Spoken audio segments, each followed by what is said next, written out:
L'autre format du condensé de l'actualité sur la télévision Expo 47, c'est la revue de presse. Tous les vendredis à 7h10 dans l'émission On fait le point, les samedis à rediffusion dans le journal de 13h, de même que les dimanches dans le grand magazine de 13h. La revue de presse est sur Expo 47. C'est comme si vous consommiez l'information en live, en direct, sur votre chaîne de proximité avec Yao Kamake.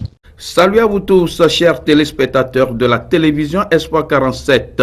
Pour le rendez-vous de cette semaine, l'un des gros morceaux que les journaux de la place ont croqué est l'affaire de justice concernant Agbeome Kodjo qui n'était pas au rendez-vous de sa convocation vendredi dernier. Une affaire qui fait titrer le journal hebdo Courrier de la République à sa une. La dynamique Kodjo fermente sa foi, saisissant paradoxe, le candidat du Saint-Esprit n'est pas saint. Pour le confrère, Agbeome Kodjo s'impose inutilement une prolongation du rendez-vous électoral du 22 février dernier. Il précise que, par mauvaise foi, le candidat de la dynamique joue au mauvais perdant en multipliant de malheureuses sorties pour plus se soulager la conscience souillée que pour justifier une prétendue victoire volée. Faisant allusion au fonds de financement du gouvernement au candidat à la dernière présidentielle, le journal Courrier de la République affirme que Agbeome Kodjo, après avoir empoché 42 millions, s'est fondu dans la nature, une autre preuve de la mauvaise foi de l'homme qui se fermente dangereusement. Pour s'inscrire en faux contre l'argument d'insécurité brandi par le président du parti politique MPDD, le confrère souligne que, avant d'aller toucher son dû, il ne se sent pas inquiété, sa vie n'était pas en danger. Et c'est quand les 42 millions ont été pris qu'il va profiter de la convocation à lui envoyée pour saisir le prétexte inespéré est filé à l'anglaise, laissant ses créanciers sur le carreau. Et au journal de conclure, le prélat Kodjo a eu des hallucinations et non inspiré par l'Esprit Saint. Sinon, le candidat du Saint-Esprit aurait été un saint, de par son attitude, sa manière de faire. Ce point de vue du journal Courrier de la République est partagé par l'hebdomadaire Le Médium, qui affirme que, politiquement, Agbeome Kodjo s'est moqué des Togolais qui lui ont fait confiance.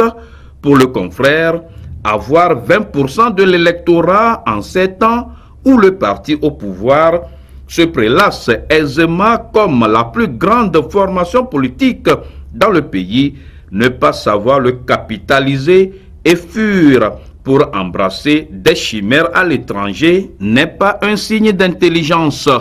Même son de cloche pour le journal Nouvelle Opinion qui martèle: quand on nuise abusivement du nom de Dieu pour des œuvres malsaines, la sentence se fait incisive et met à nu ces hommes qui ont poussé l'outrecuidance de se servir de l'Esprit Saint pour assouvir leur bas de sein. L'autre indécente et honteuse page que Agbeome Kodjo a ouverte, ajoute le confrère Nouvelle Opinion, se trouve être ce complot imaginaire distillé dans l'opinion pour une prétendue tentative d'atteinte à son intégrité physique, avant de se demander qui va souiller sa main avec une loque d'homme. Pour sa part, en posant la question de savoir si la disparition d'Agbeome de la scène est-elle synonyme de la dynamique de Monseigneur Kodjo dynamité, le journal Tingo Tingo fait observer que, si tel est que Agbeome est dans le maquis, la dynamique est sur le point d'être dynamitée. Il n'y a pas plus longtemps, rappelle le confrère, c'était Tikpi Achadam du Parti national panafricain PNP qui a quitté le pays en pleine tempête après avoir fait vibrer fort Nyasingbe dans son fauteuil présidentiel, abandonnant ses camarades de la C14. La suite Nous le connaissons très bien. La C14 s'est ainsi vue dynamitée par simple départ ou fuite d'une seule personne. L'autre volet de cette affaire que les confrères n'ont pas oublié de décortiquer est le mandat d'arrêt lancé contre Agbeyome. Et à l'hebdomadaire chronique de la semaine d'écrire, convoqué à comparaître, le leader du MPDD et ancien premier ministre Agbeyome Kodjo s'est prévalu d'une quelconque menace sur sa sécurité pour prendre le maquis. Un mandat d'arrêt vient d'être lancé contre lui. Un autre dossier qui a retenu l'attention des journaux cette semaine, c'est celui du colonel Madjoulba, assassiné dans la nuit du 3 au 4 mai dernier, faisant écho de ce que les autorités togolaises auraient demandé à la France de mener des expertises balistiques pour tenter d'identifier le ou les auteurs de cet assassinat. Sur le sujet, le confrère Vision d'Afrique déclare que c'est pour tenter de confondre les auteurs de cet assassinat que les enquêteurs ont décidé de procéder à ces expertises balistiques. Leur idée, ajoute le confrère, est de comparer la balle retrouvée sur le corps de la victime avec celle des armes appartenant à des militaires du camp. Environ, selon Vision d'Afrique, 75 pistolets ont ainsi été saisis avec leurs cartouches. Abondant dans le même sens, le journal Tingo Tingo prédit que les résultats de cette expertise balistique ne devraient pas tarder à arriver et les coupables pourront répondre de leurs actes. Prenant le contre-pied de ces affirmations, le journal Le Médium titre à sa une « Affaire Madjoulba, la commission d'enquête n'a jamais envoyé des pistolets en France », tirant sa source du journal en ligne Savoir News, qui a échangé avec le ministre en charge de la sécurité, le général Yark Damham. Citant le ministre Yark, le confrère souligne que le Togo a effectivement demandé, dans le cadre de l'entraide pénale internationale, des expertises à la justice française. La commission n'a jamais envoyé des pistolets, mais des balles issues des tirs de comparaison et leur étui. D'un sujet à un autre traité par les journaux, le pétrole gate togolais ou l'affaire du pétrole qui continue de faire grand bruit et aussi qui fait objet d'une plainte contre le journal L'Alternative, révélateur du dossier. Et à propos, le journal Le Bâtisseur a sa une titre « Détournement de 500 milliards ».